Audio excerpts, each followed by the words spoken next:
am from Valencia.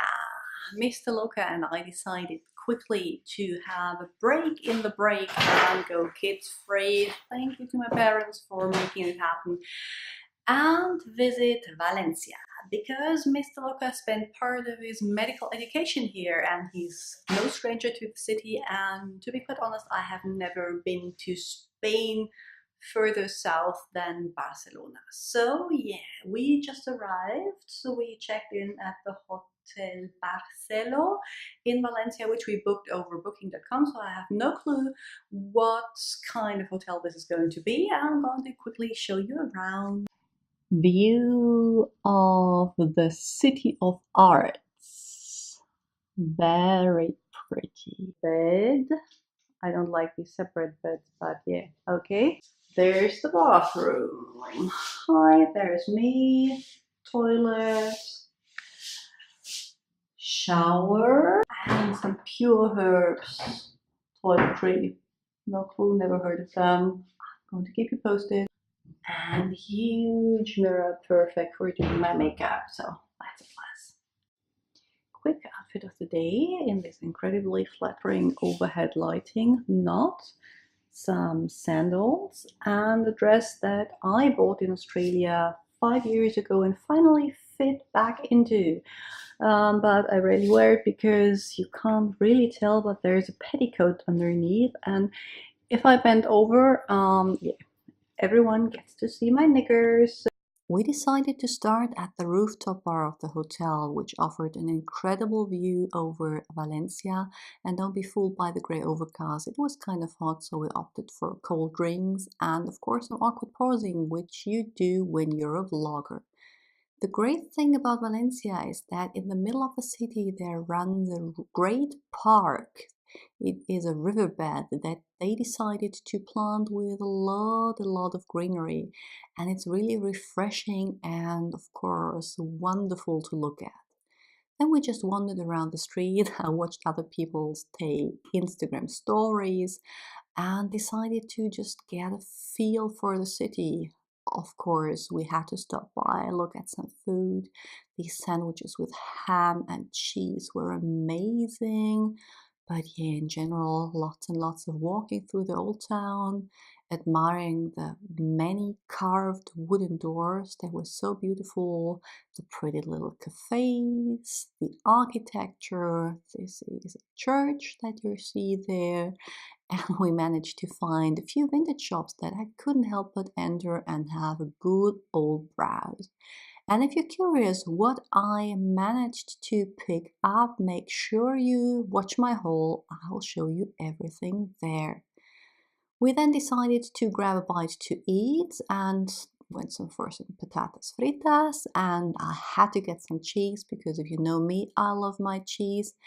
As a main, we had paella, and the food wasn't bad, but it wasn't really convincing either. But the best thing, and I think any parent can relate, was staying up way after the kids' bedtimes with no worries at all. Another outfit of the day, and everything I'm wearing is H&M, but everything I'm wearing is ages old. This is a top with cute embellishments and some gingham print shorts that I bought after my daughter was born. And I'm going to add some flip-flops because yeah, I have some blisters from running around yesterday. We opted for breakfast outside the hotel because we prefer to have a lay-in and we prefer to just experience the city. After the breakfast, we visited the medical faculty for nostalgic reasons, for Mr. Luca, obviously. I realized when walking through the streets that you see so many people at around 10 a.m. sitting in the cafe and having a beer. But my husband told me that this, what's it called? Cagna? This cagna, which is a small beer, is perfectly socially acceptable to drink in the mornings because it doesn't count as alcohol, just as a refreshment. So if you like to have a beer with your croissant in the morning, Spain is obviously the place to go. We then spent the day wandering aimlessly around, exploring parks, meeting very cute and very loud birds. There were romantic pathways, there were fascinating old buildings that were under construction, and we finally reached our destination for the day, the Mercat Central, or the Central Market Hall of Valencia. Inside there was all the goodness, like freshly pressed juices, jambon, the meat. There were vegetables everywhere, and obviously they are used to having tourists around because please don't touch, but you were allowed to film, which was great. They had spices there.